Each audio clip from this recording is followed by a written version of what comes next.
however grudgingly given, that its policy that trans women are women has been thoroughly defeated in Scotland's highest court.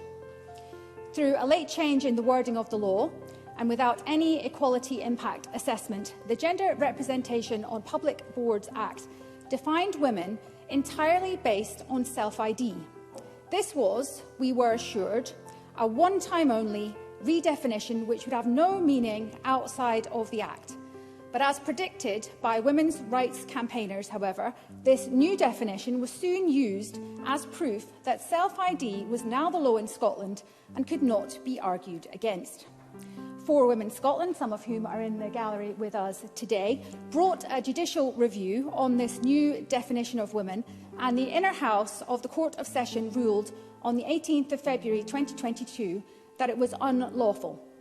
Today's short bill removes this definition from the face of the legislation.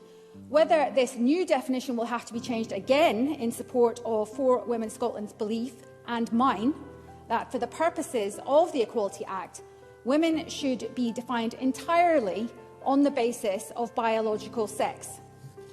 This question will now be decided at the Supreme Court. But what is already clear today is that the Scottish Government's policy that all men who identify as women should be treated as women is in fact unlawful. And in fact, self-ID has no legal standing. Trans women are not women under Scots law. And so it is wholly wrong for any organisation or MSP to still rely on a definition which has now been ruled unlawful and, as can be seen today, has been accepted as such by the Scottish Government. At the very least, the Scottish Government should make sure it does not fund organisations that are advising it incorrectly, and that all processes and policies are being updated to ensure that this does not happen again. And I would welcome a statement from the Government on that, especially as the Government is currently saying it will bring forward a bill on conversion therapy this year.